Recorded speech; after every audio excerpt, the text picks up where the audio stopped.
नमस्कार. आजच्या भागामध्ये भूमी आता महाजनांच्या घरी परत आलेली असते, पण आकाशच्या रूममध्ये न जाता ती आता गेस्ट रूममध्ये राहणार असते. त्यामुळे ती आता गेस्ट रूममध्ये येऊन आपल्या साड्या वगैरे कपाटामध्ये ठेवत असते. तेवढ्यातच तिथे आकाश येतो आणि आकाश भूमीकडे बघतच राहतो. तेव्हा इथे आकाश आपल्या मनामध्ये म्हणत असतो की भूमी, तू इथे का आलीस? आपल्या रूममध्ये का नाही आलीस? आणि तो तिला विचारतो की भूमी, तू इथे गेस्ट रूममध्ये का आलीस? आपल्या रूममध्ये का नाही आलीस? तेव्हा भूमी म्हणते, आकाश, तू विसरलं आहेस का? मी अजून आत्यांची माफी मागितलेली नाही आहे. याचा अर्थ मी त्यांची माफी नाही मागितले म्हणजे तू मला माफ केलेलं नाही आहेस. आणि मी माफी नाही मागितली म्हणूनच मी घर सोडून गेले होते ना. मग आता जोपर्यंत मी माफी मागत नाही आणि ती मी मारणारसुद्धा नाही आहे, तर मग मी तुझ्या रूममध्ये कशी काय येऊ? तेव्हा मी तुझ्या रूममध्ये न येता मी इथे गेस्ट रूममध्ये राहणार आहे. तेव्हा भूमीला आठवतं, ज्या वेळेला भूमीने घर सोडलेलं असतं त्यावेळेला इथे आकाश तिच्याकडे बघतो, पण तिला थांबसुद्धा म्हणत नाही. त्या गोष्टीचं भूमीला वाईट वाटलेलं असतं. ती आपल्या मनामध्ये म्हणते की आकाश, ज्या वेळेला मी घर सोडून जात होते त्यावेळेला एका शब्दाने मला थांबवलंसुद्धा नाहीस आणि मग मला न्यायलासुद्धा आला नाहीस. एका शब्दाने फोन करून माझी चौकशी कधीच केली नाहीस आणि मला बोलावलंसुद्धा नाहीस. तू जर मला बोलावलं असतंस तर मी लगेच निघून आले असते. तेव्हा आकाश म्हणतो की भूमी, तू मला न विचारता तडकाफडकी घर सोडून जाण्याचा निर्णय घेतलास. त्यावेळेला परिस्थिती एवढी चिघळली होती की मी आईच्या विरोधातसुद्धा जाऊ शकत नव्हतो. आणि तू घर सोडून जाताना मला किती त्रास झाला ते मला माहिती आहे. पण मी तुला पुन्हा घ्यायलासुद्धा येऊ शकत नव्हतो, कारण घरातली परिस्थिती खूपच वेगळी होती. सगळ्यांच्या मनामध्ये तुझ्याबद्दल फक्त आणि फक्त रागच होता. तेव्हा इथे भूमी म्हणत असते की आकाश, इथे दिवाळ सणाला मी फक्त तुझ्यासाठी आले, कारण मला माहिती आहे मी इथे नाही आहे. आणि बाळाची चाहूल लागल्यानंतर मी लगेच निघून गेले आणि दिवाळ सणाला आम्ही नाही म्हणजे तुझी अवस्था काय झाली असेल मला चांगलंच माहिती आहे. आणि म्हणून मी तुझ्यासाठी इथे आली. जरा एकदा मला म्हण ना की आत्यांच्या विरोधात जाऊन की आपल्या रूममध्ये चल म्हणून मी लगेच आपल्या रूममध्ये येईन. तेव्हा इथे आकाश म्हणत असतो की भूमी, आता तू आपल्या रूममध्ये न येता गेस्ट रूममध्ये आलीस. आता मी तुला आपल्या रूममध्ये चल असं सुद्धा म्हणू शकत नाही आहे, कारण तुझी इच्छाच नसेल तर मी काय करू?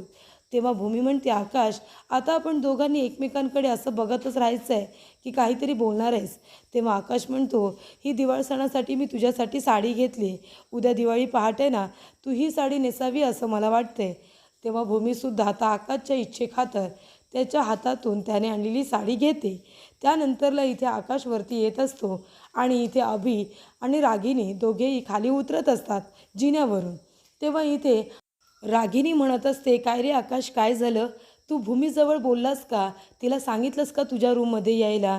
ती नाही येत काय तुझ्याबरोबर? तेव्हा आकाश म्हणतो, नाही, ती गेस्ट रूममध्ये थांबणार आहे. तेव्हा इथे रागिनी म्हणत असते, खरंच आकाश, म्हणजे मला असं वाटलं होतं की दिवाळीचा सण सुरू होतो आहे, भूमी इथे आली आहे, पण ती तुझ्यासाठी आली असेल असं मला वाटत होतं.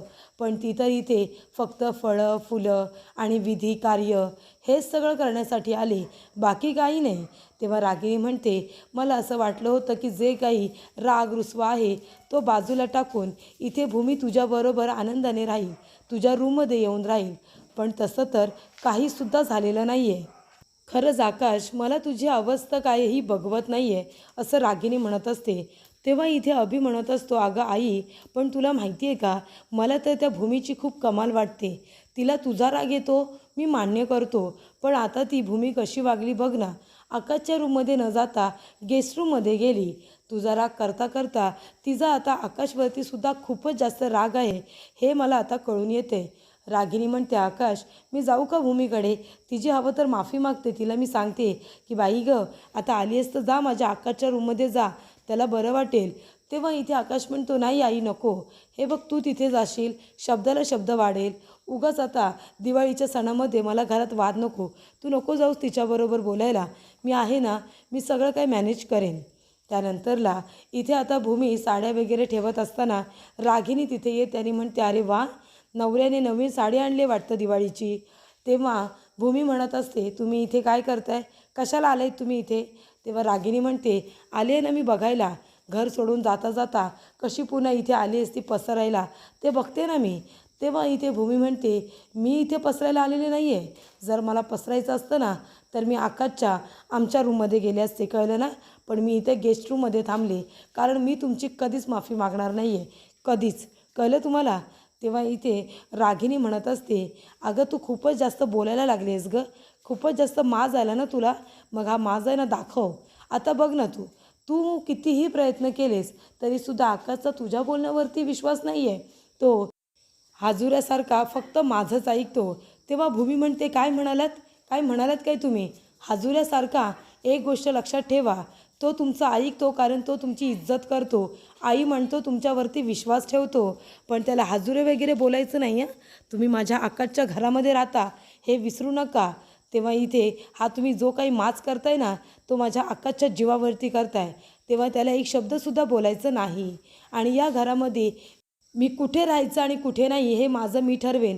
तुमच्याकडून ऐकून घ्यायची मला गरज नाही आहे, कळलं ना तुम्हाला. तेव्हा इथे रागिनी म्हणत असते, अगं तू काय मला बोलतेस गं, तुलासुद्धा तेच हवं आहे ना, मान पान हे असा कपडा लत्ता.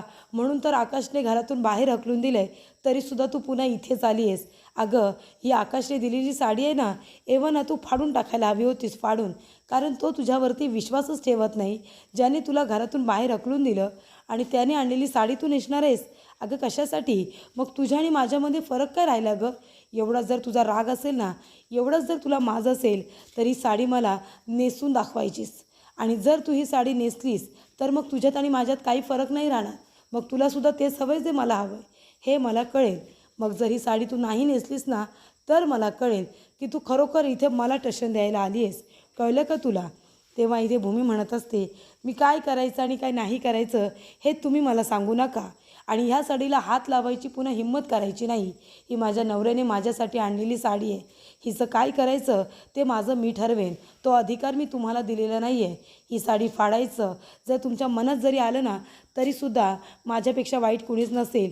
दिवाळीचा सण आहे, त्याच्यामुळे 4 दिवस आहे ना आनंदाने घालवा. माझ्या नादी लागू नका, नाहीतर माझा नाद तुम्हाला खूपच जास्त नडेल. मी आता तुम्हाला चांगुलपणाने सांगते. आणि पुन्हा माझ्या रूममध्ये उठसूट यायचं नाही, कळलं तुम्हाला. आता तुम्ही गेलात तरी चालेल. तेव्हा इथे रागिनी म्हणत असते, अगं एवढ्या मोठ्या मोठ्या बाता करतेस ना तू, मग आता ही साडी मला नेसून दाखव, कळलं ना तुला. मी पण बघते ना कशी नेसतेस ती साडी.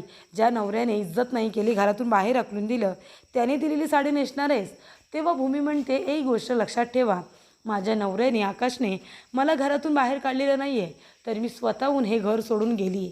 आणि आतासुद्धा दिवाळी सणासाठी मला इथे आकाशने बोलवलं आहे किंवा मी स्वतःहून आले असं नाही, मला इथे आजीने बोलावले आणि म्हणून मी इथे आले, कळलं तुम्हाला. तेव्हा तुम्हाला नक्की कसला त्रास होतो आहे ना हे मला बरोबर कळते.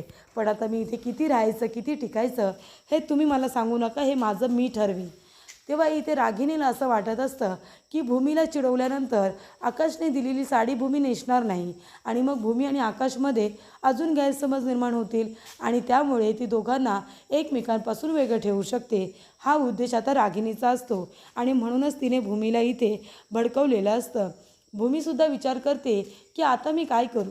मग तीसुद्धा रागाने ती साडी आता बॉक्समध्ये ठेवून देते आणि पुन्हा तो कपाटामध्ये ठेवून देते, कारण तिलासुद्धा आता विचार करायला वेळ हवा असतो. इथे रागिणीचे डावपेच आता तिलासुद्धा कळत असतात. नेमका तिचा हेतू काय, तिचा उद्देश काय, हे सुद्धा आता इथे भूमीला जाणून घ्यायचं असतं आणि नंतरच ती तडकाफडका निर्णय घेणार असते.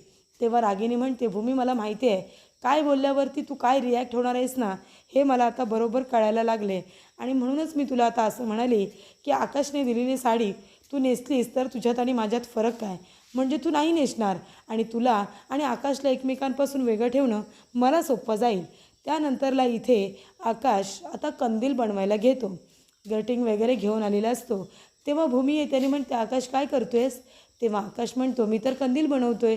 आता बघ, कंदील बनवणं हा तर सगळ्यात पहिला विधी आहे, हो की नाही भूमी. मग ये तू सुद्धा मला जॉईंट हो, आपण दोघेजणं मिळून इथे कंदील बनवूया.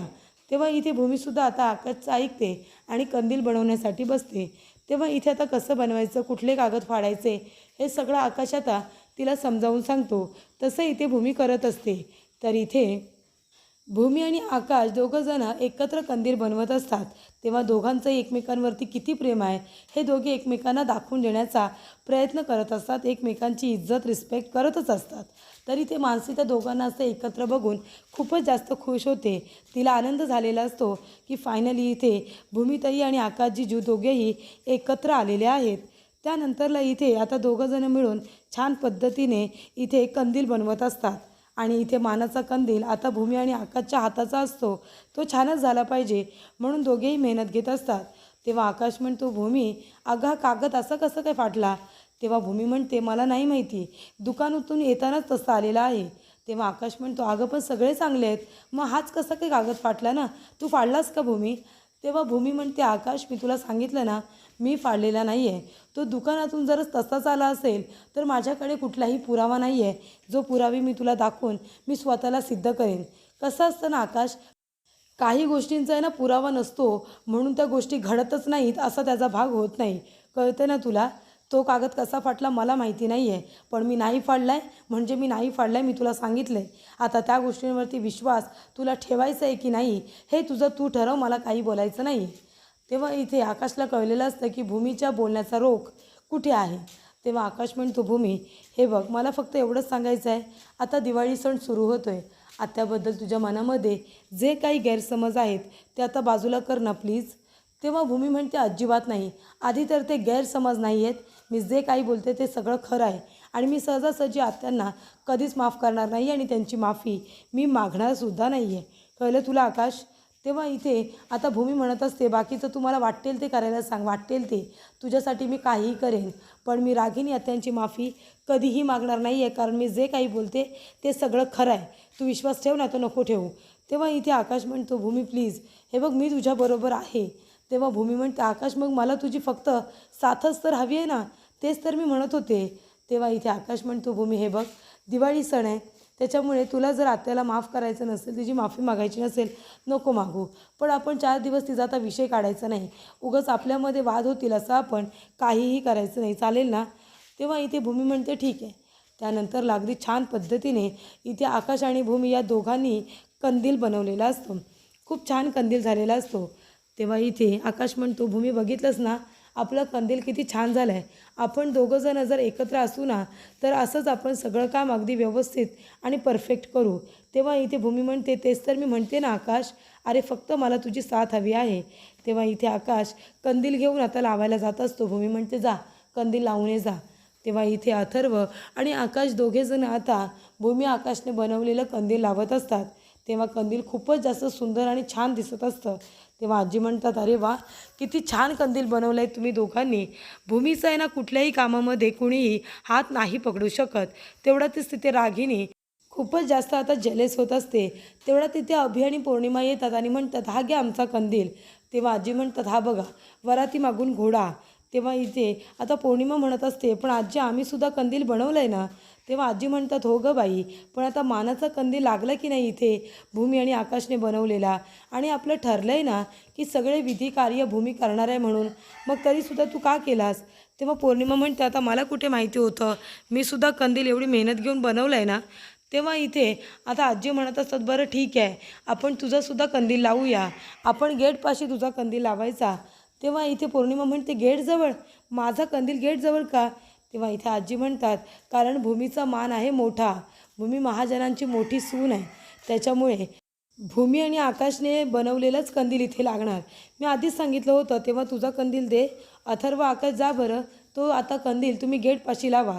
तेव्हा अथर्व म्हणतो, दे माझ्याकडे, मी जाऊन गेटजवळ लावून येतो. तेव्हा इथे पौर्णिमा अथर्वकडे आता कंदील तर देते, पण तिला खूप जास्त राग आलेला असतो. पौर्णिमा म्हणत असते की दरवेळेला या भूमीला सगळ्या गोष्टींचा मान पान मिळतो, आम्हाला तर अजिबातच कुठल्याही गोष्टीचा मान मिळत नाही. तेव्हा इथे आता मानसीने भूमीसाठी फराळ आणलेला असतो आणि भूमीसुद्धा सगळा फराळ आता खाऊन बघत असते, टेस्ट करत असते. तेव्हा ती म्हणते, खूपच छान बनवलं आहेस गं म्हणू तू हा फराळ, म्हणजे अगदी शंकरपाळ्या खुसखुशीत आणि इथे खूपच जास्त कुरकुरीत लागत आहेत, आणि पोहेसुद्धा छान तळलेस, म्हणजे तुझा फराळच सगळा उत्तम झालेला आहे.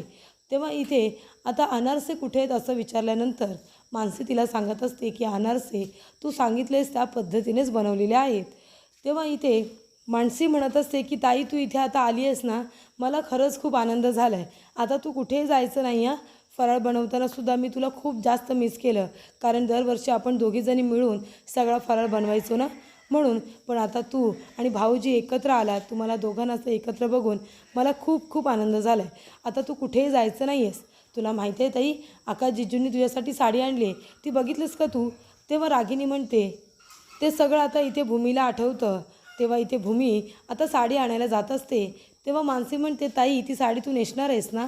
तेव्हा भूमी म्हणते, नाही थांब 1 मिनिट. आणि ती साडी काढून आता मानसीकडे देते आणि म्हणते की एक काम कर तू मानसी, ही साडी तू आकाशला परत नेऊन दे, कारण आता मला त्याने काहीही दिलेलं मला स्वीकारायचं नाही आहे. जोपर्यंत तो माझं म्हणणं पटवून घेत नाही तोपर्यंत मी त्याचं काहीही घेणार नाही आहे, असं इथे आता भूमी मानसीला सांगते.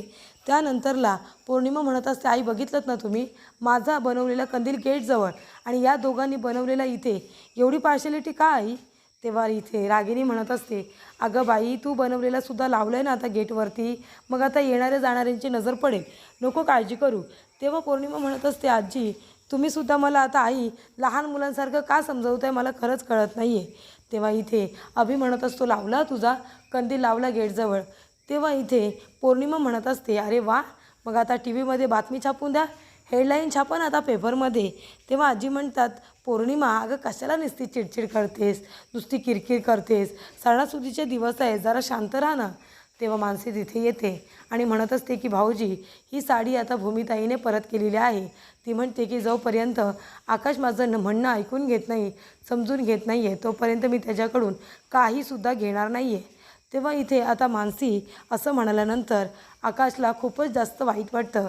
आकाश पूर्णपणे ब्लँक होतो, कारण असं कधीच घडलेलं नसतं की आकाशने एखादी गोष्ट दिली आणि भूमीने ती घेतलेली नाही. तर पुढील भागामध्ये आपण बघूया, इथे आता भूमीने साडी घेतलेली नसते, तेव्हा आकाश पुन्हा तिच्याकडे घेऊन येतो. तेव्हा भूमी स्वतःच्या हाताने ती साडी पुन्हा आकाशला देते.